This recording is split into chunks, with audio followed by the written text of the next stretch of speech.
নমস্কার বন্ধুরা, সান্তনা কিচেনে সবাইকে স্বাগত। বন্ধুরা, আজকে আমি একটা ইঁচড়ের রেসিপি করে দেখাবো। তো ইঁচড় দিয়ে আজকে কী করবো, ইঁচড় দিয়ে আজকে পকোড়া করে দেখাবো। তো আমি এই ইঁচড়ের পকোড়াটা কীভাবে বানাচ্ছি আপনারা প্রথম থেকে শেষ পর্যন্ত পুরো ভিডিওটা দেখতে থাকুন, আশা করছি ভালো লাগবে। আর ইঁচড়ের পকোড়াটা খেতে কিন্তু দারুণ হয়। তো আমি ইঁচড়টা আগে কেটে নিব। আমি ইঁচড়টা কিন্তু কিনে নিয়ে এসেছি, আমাদের গাছেও হয়েছে, এখনো খাওয়ার মতো হয়নি।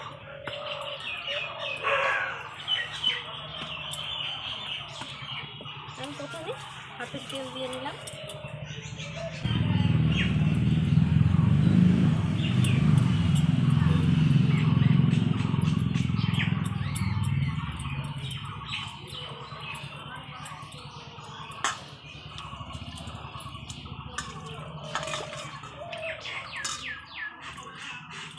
এইভাবে জলে ধুয়ে নিলে এই যে আঠাটা চলে গেল, আর হাতে আমার আঠা লাগবে না।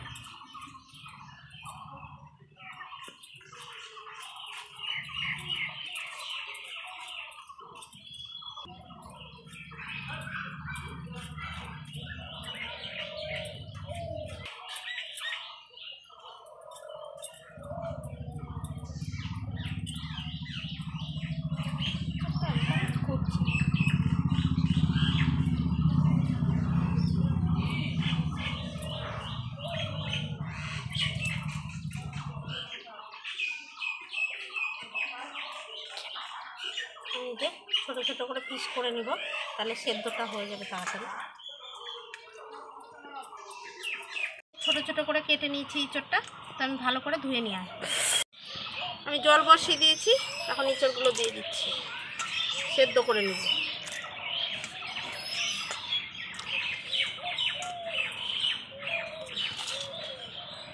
সামান্য একটু লবণ দিয়ে দিলাম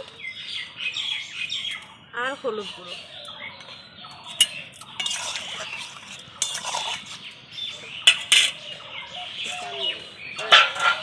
দিয়েছি আমি এদিকে এবার সবগুলো কেটে নেব, আদা রসুন পেঁয়াজ।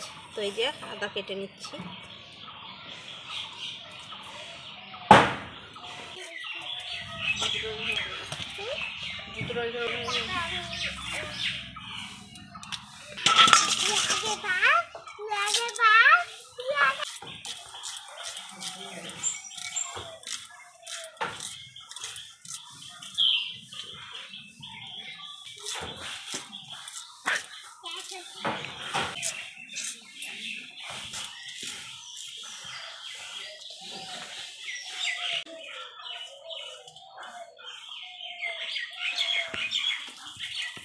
পেঁয়াজ রসুন কাঁচা লঙ্কা আদা কাটা হয়ে গেছে।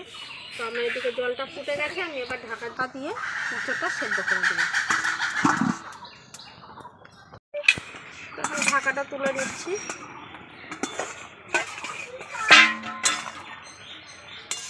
এখন আমার ইঁচড় সেদ্ধ হয়ে গেছে। এই যে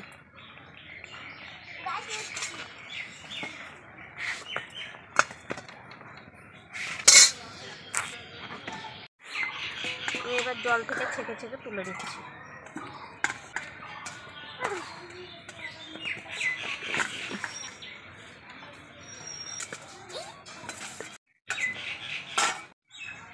এদিকে আমার ইঁচড়টা ঠান্ডা হোক, এটা তখন তেলটা বসিয়ে রাখি।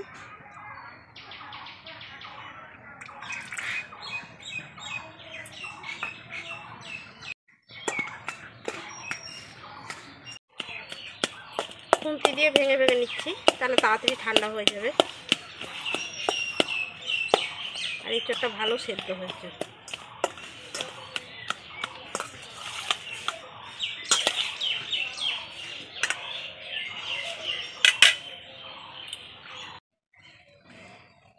এই যে ইঁচড়টা আমার অনেক ঠান্ডা হয়ে গেছে, তো আমি এবার হাত দিয়ে একটু ভেঙে নিচ্ছি।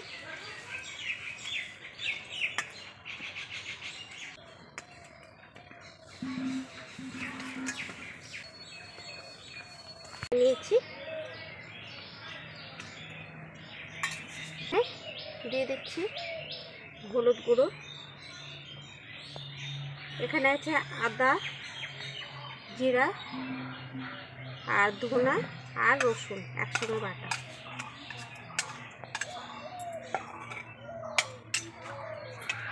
দিয়ে দিচ্ছি কাঁচা লঙ্কা কুচি, পেঁয়াজ কুচি,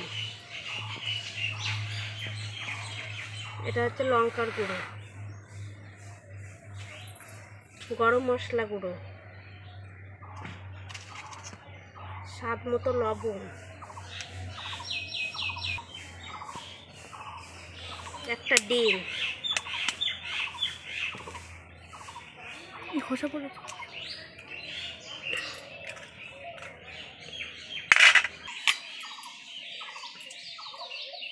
আমি এবার একসঙ্গে মেখে নিচ্ছি এগুলোকে আগে।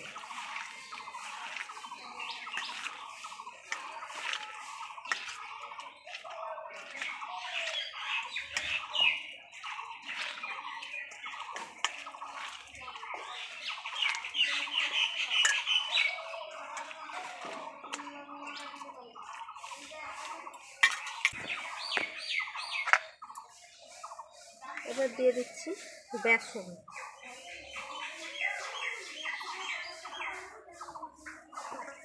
দিয়ে দিলাম, এটা হচ্ছে অ্যারারুট। এবার আমি আবারও মেখে নেব।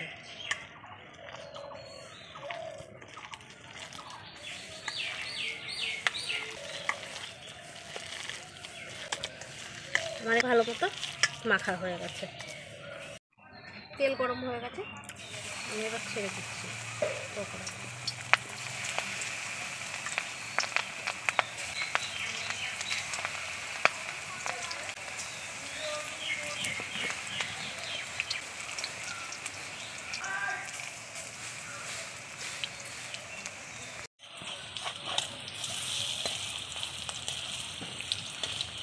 এখানে আঁচ কম দিয়ে কিন্তু আমি ভাজছি, নাহলে ভেতরটা কাঁচা থাকবে।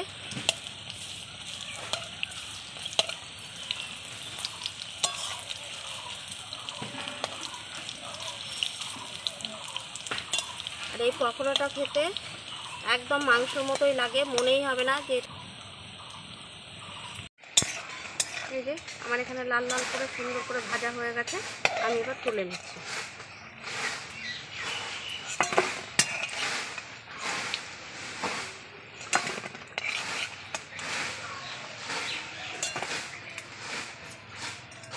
পকোড়াগুলো দেখতেও দারুণ লাগছে।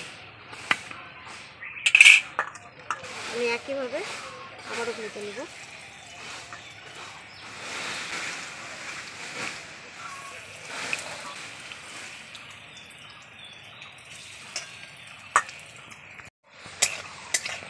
আমার এগুলো ভাজা হয়ে গেছে, তুলে নিচ্ছি।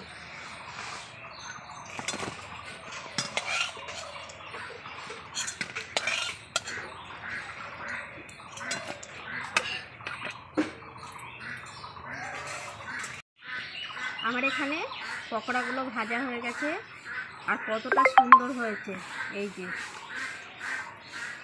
আর খেতেও কিন্তু দারুণ, মনেই হবে না এটা ইঁচড়ের পকোড়া খাচ্ছি, এটা পুরো মাংসর মতো লাগে খেতে। তো আপনারাও কিন্তু ঝটপট করে এইভাবে কিন্তু বানিয়ে নিতে পারেন সন্ধ্যাবেলায় চায়ের আড্ডায়।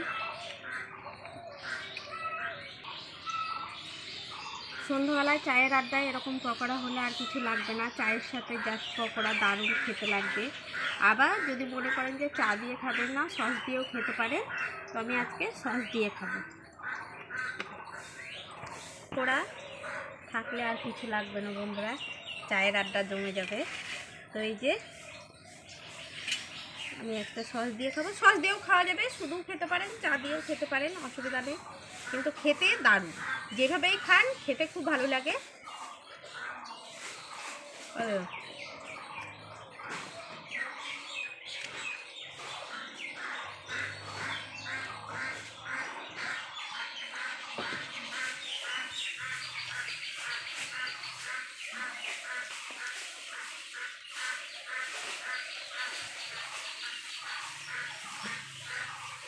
এই যে পকোড়াটা দেখুন, ভেতরটাও কত সুন্দর হয়েছে, পুরো মনে হচ্ছে মাংস ভরা আছে। তো বন্ধুরা, আমার এইরকম নিত্য নতুন রেসিপি পেতে প্লিজ আমার চ্যানেলটাকে সাবস্ক্রাইব করুন, আর পাশে থাকা বেল বাটনটি ক্লিক করুন, আমি যেসব রান্নার ভিডিও ছাড়ি সবার প্রথমে পাওয়ার জন্য। কিন্তু খেতে বন্ধুরা সত্যি দারুণ হয়েছে, আপনারাও কিন্তু তৈরি করে খেতে পারেন। তো আজকে আমার এই পর্যন্ত, সুস্থ থাকুন। থাকবেন, ভালো থাকবেন।